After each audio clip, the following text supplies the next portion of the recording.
stories of our lives, words on a page, create a special feeling that become memories. Favorite melodies sung in harmony, lyrics that will tell your story. Come and join the adventures that we now share.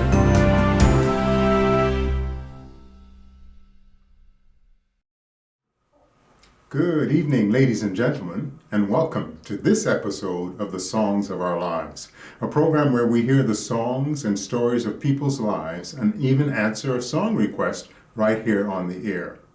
Tonight, our guest is Randy Van Wagner, and he will be interviewed by Ian Smith. But that's not all. We have a special musical guest as well. Guitarist Kevin Smith will tantalize our ears with his rendition of Mason Williams' Classical Gas. How are you, Randy? I'm great. How are you, Ian? Good. It's really good to see you. Nice seeing you. It's been a long time. We've sort of been separated with all of this COVID nonsense. Yes, with the COVID, and actually I lost a year. I was sick for a year, and I'm actually still recovering, but I'm doing pretty good, so I'm happy with that. Oh, that's good. What took you out of commission? My heart, and along with that, I had pneumonia, and it just went one thing after another. Anyway, Wow. those things happen when you get to this stage in life. And I'm not going to ask you how old you are. But yeah, I know I'm glad that you're back in action. Yeah, thank you. Me too.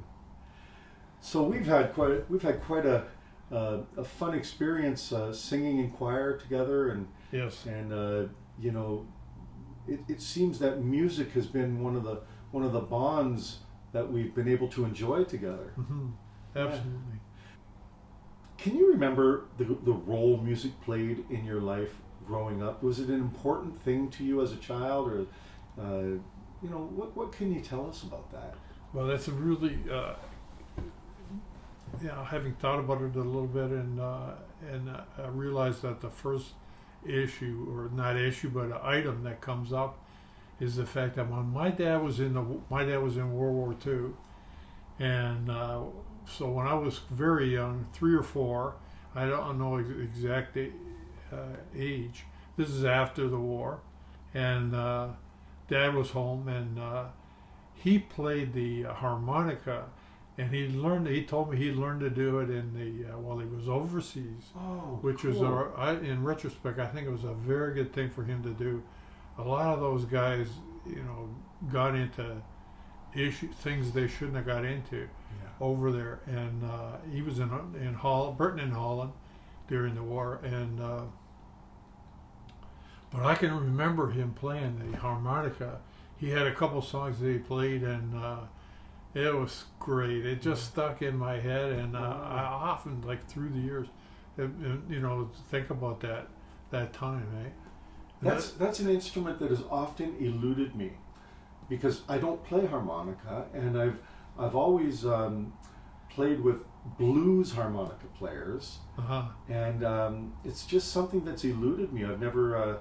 It's a sound that I would try to play on a keyboard, if to cover that sound, and you could never cover that sound just right. You need a harmonica player to get that harmonica sound. Exactly, yeah. Mm-hmm.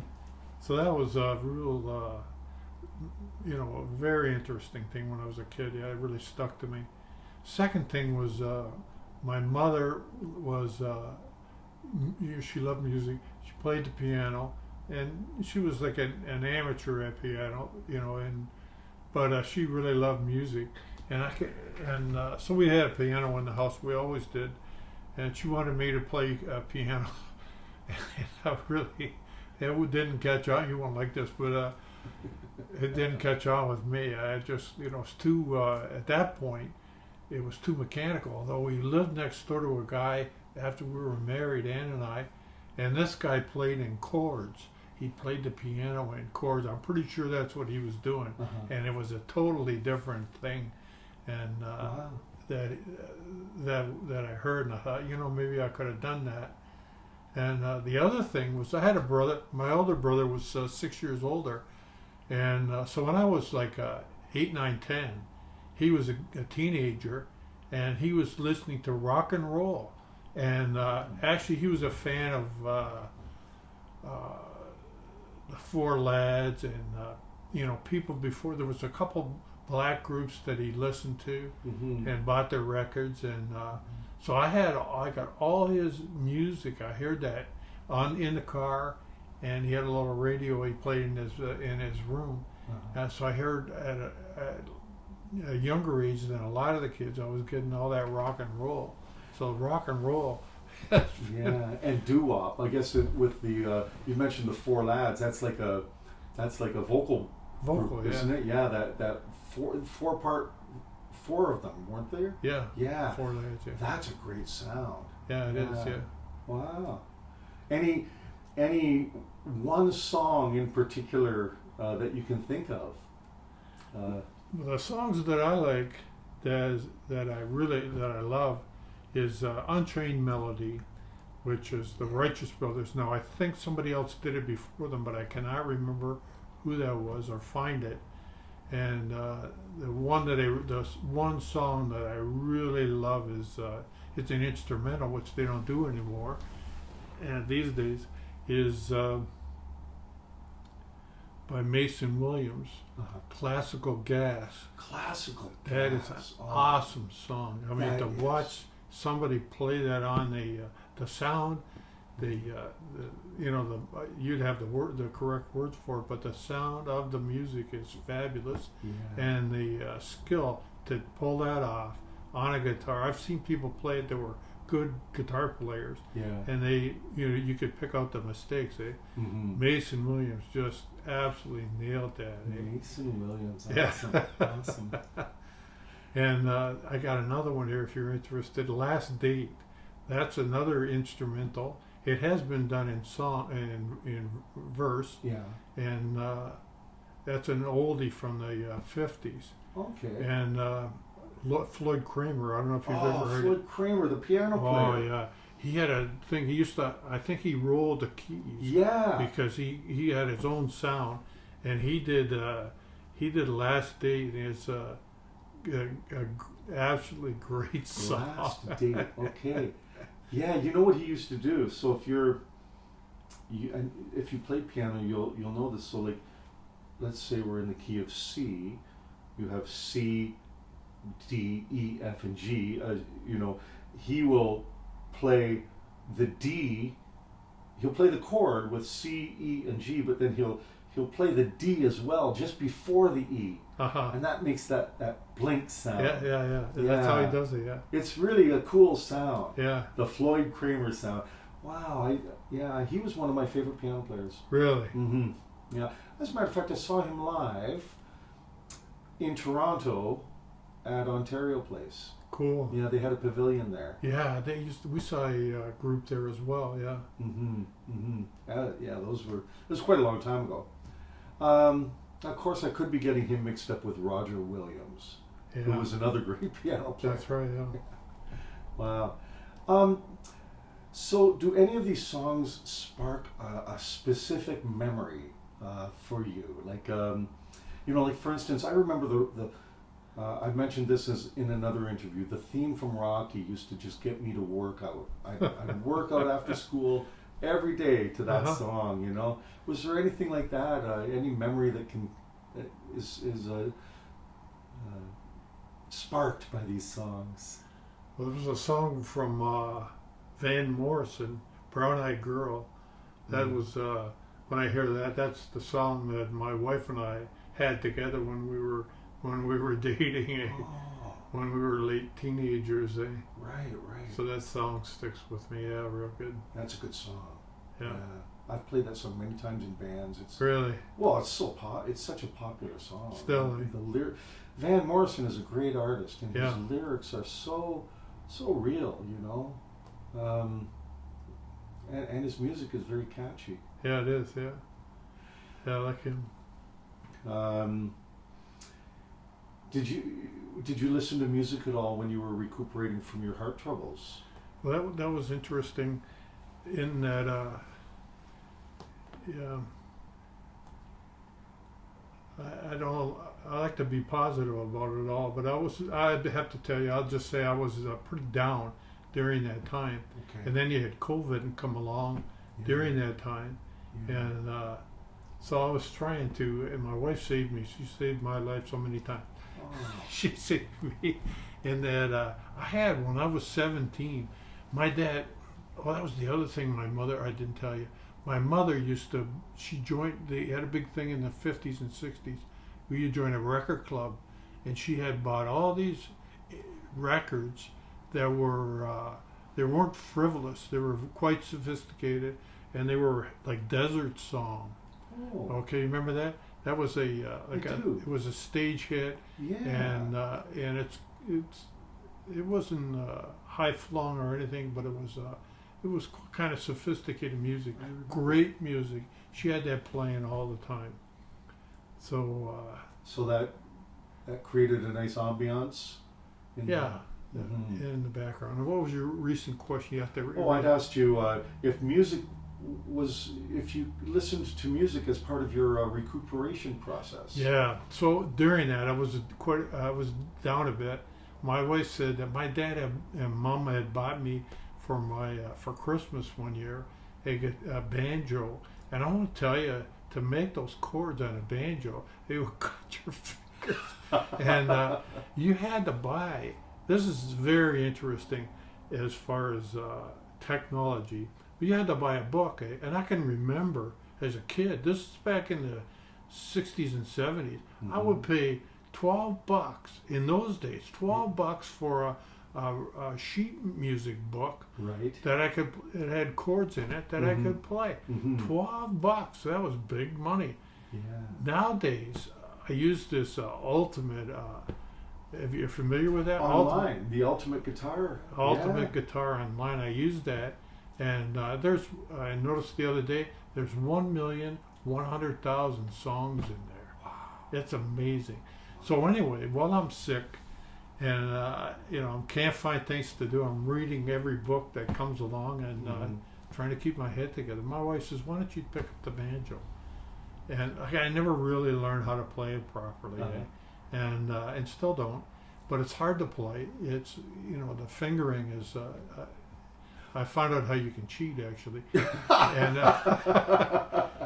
but I started doing that, and I learned that you could get all these songs on on the Ultimate Guitar. on the Ultimate And for free. for free. It's unbelievable. Ah, there goes the music Everything. publishing business.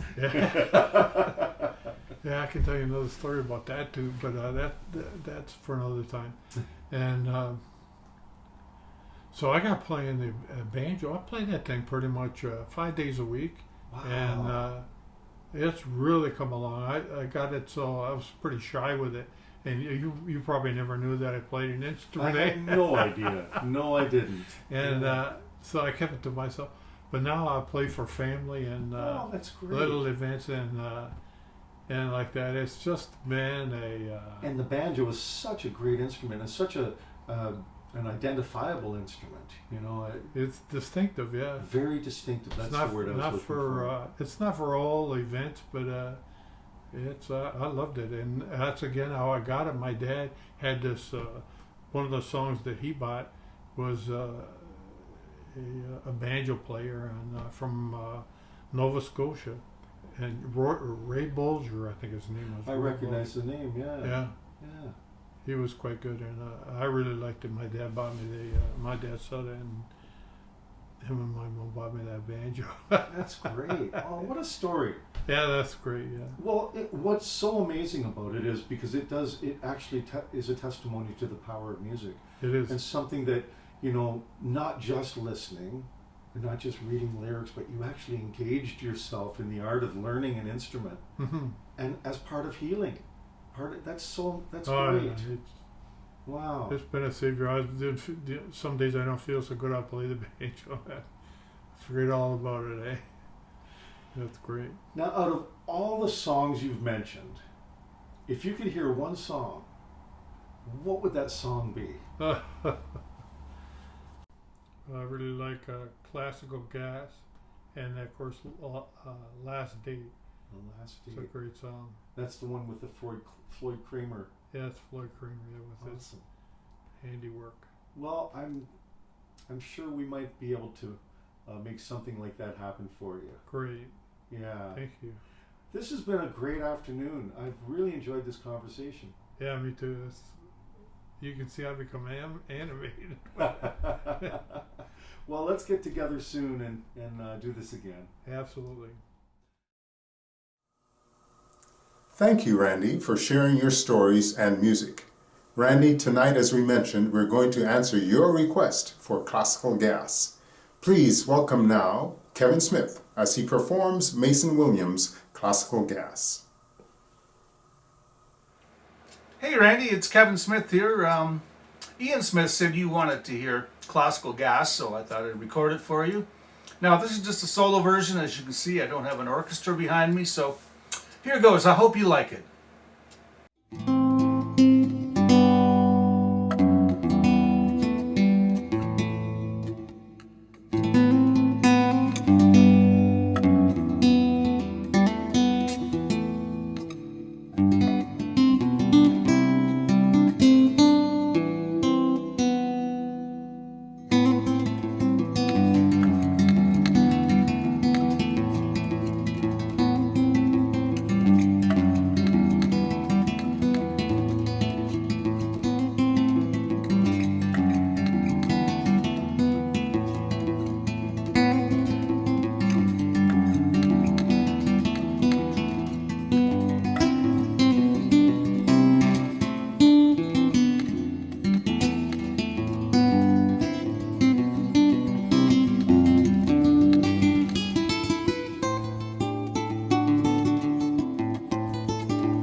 Okay then, well there it is then, Randy. Now thanks for telling us all your stories, and this has been wonderful. Thank you very much. Thank you, Kevin. That was awesome. Also, thank you to Ian and Randy and to all of you for tuning in to tonight's episode of The Songs of Our Lives. My name is Wendell Phipps.